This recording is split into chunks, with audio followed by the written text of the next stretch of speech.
जय Hind boys and girls. मैं Prakash Kaushik, director and founder of PK defence academy. तो आज हमारे पास स्टूडेंट हैं क्लास 10th में अच्छे नंबर लाने वाले। इन ये अपना अपना इंट्रोडक्शन देंगे पहले। मेरा नाम मयंक साहू है। मेरे पापा का नाम अनिल कुमार साहू है और मेरी माता का नाम डागेश्वरी साहू है। और मैं मोहंडी गांव में रहता हूं और मैं 10th में 90% आए हैं।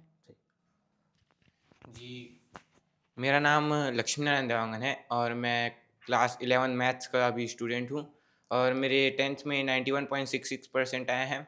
मेरे पिताजी का नाम कमल नारायण देवांगन है और माताजी का नाम रेनू देवांगन है और मैं यहीं बोरी का हूँ। जी, मेरा नाम सूर्या वर्मा है और मेरे पापा का नाम मिस्टर श्री राम वर्मा है और मेरी माताजी का नाम मथुरा वर्मा है। और मैं भी 11th मैथ्स का स्टूडेंट हूँ और मैं भी पीके डिफेंस एकेडमी में अभी कोचिंग जा रहा हूँ अभी, और मैं सुखरी कला का रहने वाला हूँ। जी, तो आप ये तीनों स्टूडेंट जो हैं पीके डिफेंस एकेडमी से ही अपना क्लास कंटिन्यू किए हैं क्लास 10th का। तो सबसे पहले आप लोग को यही पूछना चाहूँगा कि आपको एकेडमी के बारे में कैसे पता चला? जी बताइए आप। मैं 9th में ज्वाइन किया था कि जब एक कॉम्पिटिटिव एग्ज़ाम था पीएमएसएसबी के लिए, तो फिर मैं उधर 9th में ज्वाइन किया था। तब मेरे को यहाँ पास का स्टडी कल्चर अच्छा लगा था। फिर मैं 10th में भी कंटिन्यू किया था इधर। जी, आपको कैसे पता चला जी सूर्या? मेरे बड़े भैया है देव वर्मा, वो यहाँ आते थे 10th के लिए। उसके बाद उन्होंने बताया कि हाँ पीके डिफेंस एकेडमी माना है, यहाँ पर पढ़ाई सब चीज़ अच्छा होता है, तो मैंने भी 10th से सीधा ज्वाइन कर लिया शुरू से। आपको कैसे पता चला? जी, मैं सबसे शुरुआत में क्लास 5th में जब मैं यहाँ नहीं रहता था तब शुरुआत में यहाँ पे वैकेशन मनाने आया था। तब पढ़ने के लिए मैं कुछ दिनों के लिए पीके डिफेंस में ज्वाइन किया था। सर क्लास 7th में जब इधर ट्रांसफ़र हुआ हम लोग का, तब मैं पीके डिफेंस आया। मेरे को उस समय अच्छा लगा, इसलिए मैं कंटिन्यू करते हुए पूरा 10th तक यहीं पढ़ा। आप अपना मैथ्स और साइंस में नंबर बताएंगे, कितना कितना नंबर है मैथ्स में मेरा आपका? मैथ्स में 99 है एंड साइंस में भी 99 आया है। मयंक अपना बताइए। मेरा मैथ्स में 99 है और साइंस में 96 है। जी अपना बताइए। मेरा मैथ्स में 100 आउट ऑफ 100 आया और साइंस में 89 आउट ऑफ 100 तो है। ये हमारे इस साल की जो बैच हैं इसमें 2 स्टूडेंट का 100 आउट ऑफ 100 आया मैथ्स में, और इसके पहले भी जो स्टूडेंट थे उनमें भी 2 स्टूडेंट का 100 आउट ऑफ 100 आया मैथ्स में। इस साल साइंस में भी आपका 100 में 100 नंबर आया हुआ है हिंदी मीडियम से।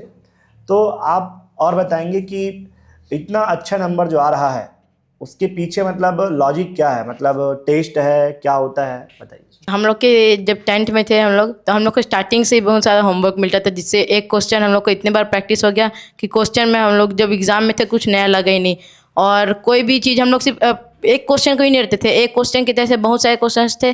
तो लॉजिक भी हम लोग को एकदम बाय हार्ट याद हो जाता था कि क्या करना क्या है उस क्वेश्चन में। और टेस्ट भी बहुत ज़्यादा रेगुलर होते थे। तो जब फाइनल बोर्ड एग्जाम हुआ तो फिर लगा ही नहीं हम लोग बोर्ड एग्जाम दिला रहे हैं, लग रहा था कि हम लोग यही एसएमपी दिला रहे हैं या फिर पीईटी दिला रहे हैं। ठीक, मतलब यहाँ ऐसा कौन कौन सा टेस्ट होता है जिसमें आपका नंबर इंप्रूवमेंट हुआ? क्योंकि आपका तो 2 सब्जेक्ट में अच्छा नंबर लेके आया है, 99 साइंस में और 99 मैथ्स में। तो इसमें ऐसा क्या है एकेडमी में? सबसे पहले हम यहाँ का जो एकेडमी की पढ़ाई है, 9th का जो क्लास है स्कूल ख़त्म होने के बाद तुरंत शुरू हो गया। तो उसके कारण हम लोगों को 1 डेढ़ महीना पहले हो गया कोर्स कंप्लीट, इसलिए रिवीजन का भी मिल गया। और यहाँ आखिरी तक हम लोगों को टेस्ट दिलाना पड़ते थे, एसएमपी, पीईटी, नॉर्मल टेस्ट, हर चैप्टर के टेस्ट, रेगुलर टेस्ट, और डाउट भी यहाँ अच्छी तरह से क्लियर किए गए, जिसके कारण हम लोग की इतनी प्रैक्टिस हो गई कि हम कोई भी क्वेश्चंस को आराम से बना सकते थे। हम लोग को बस रिवीजन की ज़रूरत थी, जो यहाँ पे हम लोगों को रेगुलर कराया गया। जी, तो आप सूर्या ये बताएंगे कि आपका जो नंबर आया 100 आउट ऑफ 100 वो कैसे टाइप लेकर के आया? क्योंकि बहुत बच्चे अभी और तैयारी कर रहे हैं, तो उनके लिए क्या गाइडेंस देंगे आप 100 आउट ऑफ 100 के लिए? मैं यही बोलना चाहूँगा कि रेगुलर क्लास करें, और अगर बाई चांस अगर रेगुलर में एक आध दिन अगर गैप भी हो जाता है तो उसके अपने फ्रेंड लोग से ले नोट्स, और प्रैक्टिस करे। रोज़ होमवर्क मिले उसको रोज़ होमवर्क कंप्लीट करके लाए, और हफ्ते 2 हफ्ते में टेस्ट होते रहे तो उसको दिलाए। और पीटी होता है जो 75 नंबर का होता है, एकदम बोर्ड से रिलेटेड पूरा, उसको भी करे। और उसमें जब नंबर कट रहा है तो उसको प्रैक्टिस भी करे। ऐसे ऐसे आपको इम्प्रूवमेंट से नंबर पूरा बढ़ते रहेगा, फिर आपका 100 में 100 लाना आसान ही हो जाएगा, पॉसिबल है। तो मतलब मैं आप लोग को बता देता हूँ कि हमारे यहाँ 2 प्रकार का टेस्ट होता है, एक होता है एसएमपी, एक होता है पीटी। एसएमपी में क्या होता है? Science monthly paper. इसमें क्या है, मंथ में जो हम लोग पढ़े हैं पूरा लास्ट तक उसका पूरा टेस्ट होता है 75 या 70 नंबर का। और ऐसी पीटी का होता है, मैथ्स के लिए होता है प्री एग्जाम टेस्ट, वो मैथ्स के लिए होता है पूरा। और उसमें मैथ्स से रिलेटेड पूरा क्वेश्चन पूछे आते हैं, पूरा बोर्ड से रिलेटेड क्वेश्चन आता है।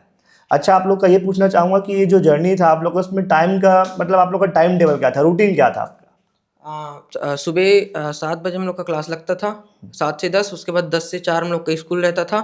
फिर स्कूल से आने के बाद कुछ 1-2 घंटे रेस्ट कर लेते थे। फिर होमवर्क मिलता था, उसको होमवर्क कंप्लीट करते थे, रिवीजन करते थे रोज, और बाकी सब्जेक्ट भी पढ़ते थे।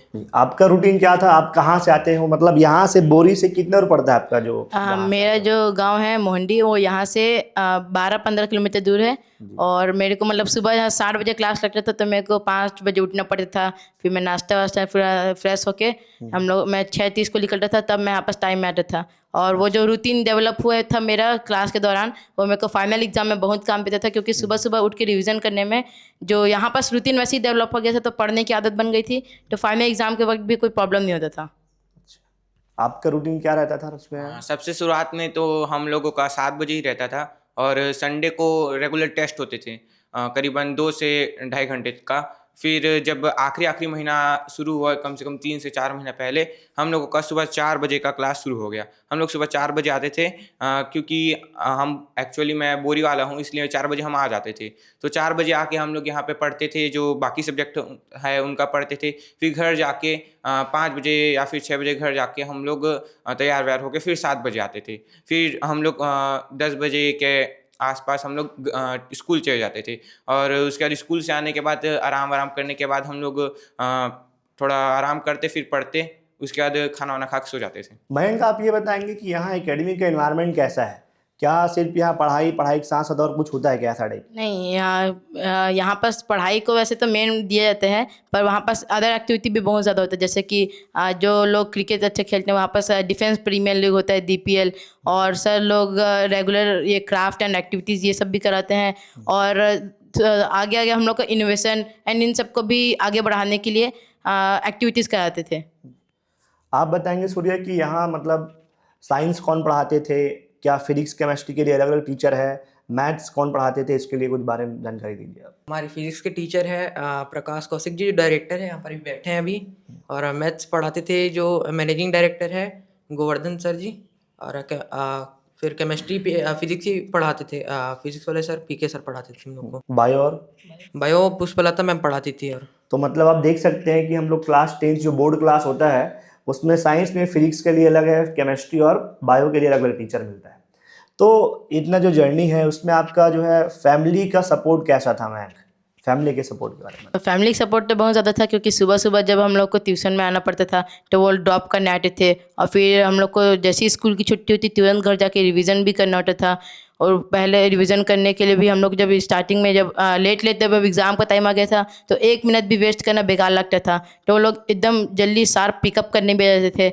और घर में भी जब पढ़ाई का माहौल बनाने की बहुत क्रिएट करते थे, मतलब जब कंस्ट्रक्शन हो रहा था घर का, तभी भी उसको रुकवा दिए थे कि अभी एग्ज़ाम है, तो डिस्टर्बेंस नहीं होना चाहिए करके। तो बहुत ज़्यादा अच्छा सपोर्ट था, टीचर्स का भी अच्छा सपोर्ट था ट्यूशन में। जी, मेरे पेरेंट्स जब मैं खाली रहता था, तो उस समय बोलते थे खाली मत बैठ, कुछ ना कुछ पढ़ते रहा। तो उसके कारण मैं पढ़ने बैठता था, और जो खाली समय है जिसमें आराम करना है, उसमें आराम करता था। और मेरे घर में जो सुबह उठाने का रहता है, वो कई बार मैं उठ नहीं पाता, क्योंकि उस समय सर्दी थी। तो इस कारण से मेरे को उठाने के लिए मेरी मम्मी उठ जाती थी, कई बार मेरे पापा उठ जाते थे और मेरे को उठाते थे। उसके बाद जब मैं ट्यूशन आता था, तो ट्यूशन में जब मैं दिन भर रहता था, उसके बाद घर आने के बाद मेरे को मेरी वो करते, केयर करते। उसके बाद जब खाना वाना खाने के बाद फिर पढ़ने बैठ बोलते। आप बताइए। मेरा फैमिली सपोर्ट मेरे ऊपर बहुत ज़्यादा था। और अगर मैं बाई चांस अगर सुबह सुबह नहीं उठ पाता था, तो मेरे को रोज़ एकदम रेगुलर उठाने आते थे, एकदम कन्फर्म था। और मेरे को गर्मी हम लोग का जो ट्यूशन था वो ना गर्मी में स्टार्ट हो गया था, तो मेरे को गर्मी में आना अच्छा नहीं लगता था। तो भी मेरे फैमिली फोर्स कर रहे थे कि जाओ जाओ करके, तो मैं आ रहा था, मतलब फोर्स में आ रहा था। फिर बाद में धीरे धीरे करके अच्छा लगने लगा, फिर मैं तो आना कंटिन्यू कर रहा था। तो फैमिली का सपोर्ट तो बहुत ज़्यादा था मेरे में।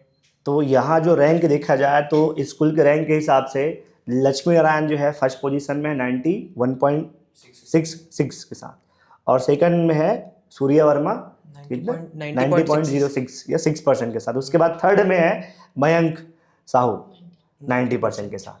तो ये जो आपका परसेंट बना हुआ है, उसमें यहाँ एकेडमी के जो होमवर्क है उसमें मतलब कितना योगदान है होमवर्क, या होमवर्क मिलना चाहिए कि नहीं मिलना चाहिए, ऐसा बताइए। होमवर्क तो मिलना चाहिए, बहुत ज़्यादा योगदान था होमवर्क में। होमवर्क मिलने के कारण हम लोग को इतना ज़्यादा प्रैक्टिस हो गया था कि कोई क्वेश्चन को देख के मतलब ऐसा नहीं लगता था कि ये क्वेश्चन बनने वाला है कि नहीं बनने वाला, एकदम आंसर एकदम पूरे दिमाग में छप जाता था होमवर्क मिलने के कारण। और प्रैक्टिस भी बहुत ज़्यादा हो जाती थी, तो होमवर्क पेपर जरूरी में तो ऐसा नहीं लग रहा था कि हम लोग पेपर दिला रहे हैं, हम लोग तो ऐसा ही लग रहा था कि टेस्ट दिला रहे हैं एकेडमी का। होमवर्क का तो सही में बहुत ज़्यादा योगदान था। जैसे सूर्य ने बताया कि होमवर्क से तो रेगुलर एकदम मन में बैठ रहता था क्वेश्चन, मतलब पेपर में ऐसा लगता था कि होमवर्क ऐसा हो गया था हम लोग का कि हम लोग को समझ आ गया था कि पेपर में तो ये क्वेश्चन आ सकते हैं करके। इतने इंपॉर्टेंट क्वेश्चन हम लोग के दिमाग में थे, और जब क्वेश्चन आए तो उसमें तो हम लोग को ऐसे ही अपने आप दिमाग में प्रोसेस होना चालू कर देता था कि इसका ये आंसर रहेगा करके। और सर जैसे हम लोग यहाँ पीटी होता है, तो सर पीटी का क्वेश्चन को भी हम लोग को वापस सॉल्व कराते।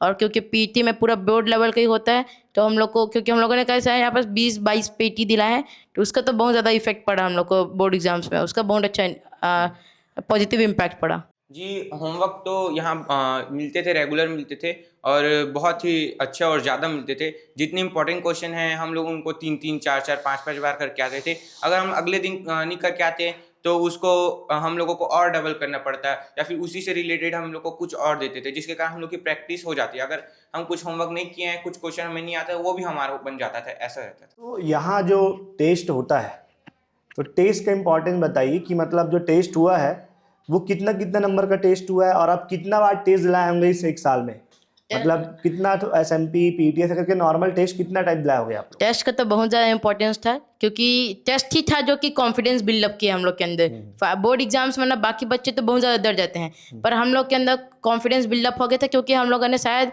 एसएमपी हम लोगों ने शायद 25 से ज़्यादा ऊपर दिलाए होंगे, पीटी भी हम लोगों ने 20-25 दिलाए होंगे, और जो नॉर्मल टेस्ट थे वो तो 100 के ऊपर चले होंगे। इतना ज़्यादा दिलाने की वजह से कॉन्फिडेंस बिल्डअप हो गया था बहुत ज़्यादा अच्छे से। आप बताइए सूर्या कि जो इतना आपका जर्नी रहा है, तो उसमें पढ़ने के अलावा और क्या क्या आप लोग के पास प्रॉब्लम आया? पढ़ने के अलावा तो प्रॉब्लम ये था, सबसे पहले प्रॉब्लम ये था कि आने जाने, उतने दूर से आने जाने में प्रॉब्लम बहुत ज़्यादा होता था, क्योंकि ठंड के दिन में भी आते थे हम लोग, बारिश में भी आते थे। और पढ़ाई के अलावा तो प्रॉब्लम ज़्यादा फेस नहीं करना पड़ा हम लोग को। तो अब मयंक बताइए कि आप जो आपका 10th के बाद क्या करने का विचार है, क्या सब्जेक्ट लेना चाहते हैं, इसके बारे में थोड़ा बताइए।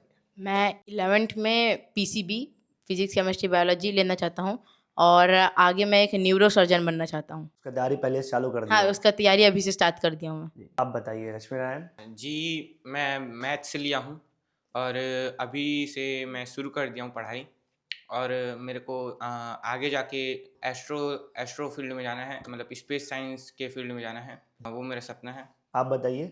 मैं 11th में मैथ सब्जेक्ट लिया हूँ पीसीएम, और उसका तैयारी अभी शुरू कर दिया हूँ। और किस चीज़, मतलब मैथ्स लिए हो, क्यों लिए हो मैथ्स आप? मैं जेई के एग्ज़ाम के लिए क्लियर करने के लिए लिया हूँ उसके लिए। तो यहाँ जो है क्लास 10 का क्लास चालू हो चुका है, और हम लोग 2-3 चैप्टर आगे बढ़ चुके हैं। तो जो बच्चे स्टार्ट करना चाहते हैं, पढ़ना चाहते हैं, वो ज्वाइन कर सकते हैं। और साथ में 11वीं 12वीं के साथ में आपका फाउंडेशन क्लास चलता है नीट और जेई का, उसमें भी आप लोग आ सकते हैं। और पीके डिफेंस एकेडमी सिर्फ डिफेंस के फील्ड में नहीं, अब हमारा जो एकेडमी है पीके कंप्यूटर एकेडमी भी है, और पीके आपका स्टेशनरी भी मिल जाएगा, और बहुत सारे ग्रुप में हम लोग जाते जा रहे हैं। तो और आप लोग बताएंगे कि जो आने वाले स्टूडेंट हैं उनके लिए क्या कहना चाहेंगे, कि जो मतलब पहले से ज्वाइन कर लें उसका फ़ायदा मिलेगा कि बाद में ज्वाइन करें एकेडमी में? अगर आप बोर्ड क्लास में, तो आपको तो पक्का ज्वाइन करना चाहिए पीके डिफेंस एकेडमी।